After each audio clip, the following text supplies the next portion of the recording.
This is Governor Address Day. Honorable Governor Sir, I request you, good self first, to kindly address Governor Address. After Governor Address is over, we can sing National Anthem.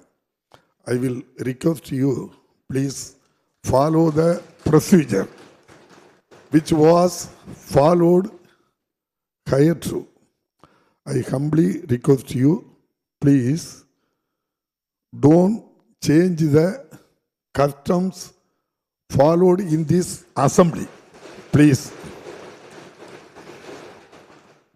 This is my humble request. Our Constitution 176(1) give right to address the Governor address only. Please follow this rule. Very humble request to you. Thank you. நம்ம மரபை நீங்கள் பாதுகாக்கணும், தயவு செய்து ஏற்கனவே சொல்லியிருக்கோம், அதை தான் நாங்கள் திரும்பவும் சொல்கிறேன்.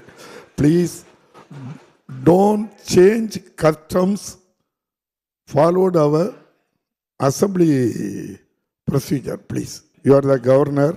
அவர் constitution 176(1) clearly give right to address the governor address only. Sir, இந்த சபையில் தேர்ந்தெடுக்கப்பட்ட 234 உறுப்பினர்கள் மட்டும்தான் கருத்துகள் சொல்றதுக்கு அனுமதியே தவிர வேற யாருக்கும் அனுமதி கிடையாது. அதுதான் இந்தியன் கான்ஸ்டியூஷன் சொல்லிருக்கு.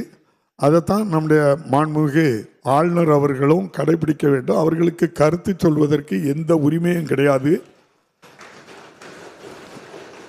அமைச்சரவை எழுதி கொடுத்திருக்கின்ற கவர்னர் உரை அவங்களுக்கு அனுப்பப்பட்டு அது உறுதிப்படுத்த பின் தான் இப்போது கவர்னர் அட்ரஸ் நம்ம வச்சிருக்கோம். Please follow the procedure. Already give procedure note. All follow the procedure only. Sir, thank you. இன்று சட்டமன்ற உறுப்பினர்கள் கணினியில் பதிவேற்றம் செய்யப்பட்ட ஆளுநர் உரையின் ஆங்கிலம் மற்றும் தமிழில் அச்சிடப்பட்ட பகுதிகள் மட்டுமே அவை குறிப்பில் இடம்பெறும்.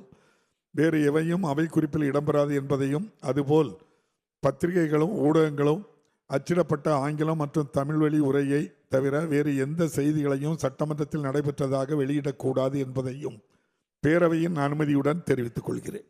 மாண்புமிகு ஆளுநர் அவர்கள் நாட்டுப்பண்ணு இசைத்தல் குறித்து இங்கே ஒரு கருத்தை குறிப்பிட்டார்கள். நாட்டுப்பண்ணு இசைத்தல் குறித்த நம்முடைய மாண்புமிகு ஆளுநர் அவர்கள் எனக்கு கடந்த ஆண்டுகளில் கடிதம் எழுதி அதற்கு பேரவையிலேயே 12/2/2024 அன்றும் 6/1/2025 அன்றும் என்னுடைய பதில் வழங்கப்பட்டுள்ளது. மேலும் 6/1/2025 அன்று மாண்புமிகு பேரவை முனிவர் அவர்களாலும் விரிவாக விளக்கப்பட்டுள்ளது.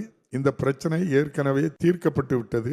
ஆளுநர் உரை என்ற இன்றைய நிகழ்வு என்பது அரசமைப்பு சட்ட உறுப்பு 176 ஒன்றின் கீழான மாண்புமிகு ஆளுநருக்குள்ள கடமை.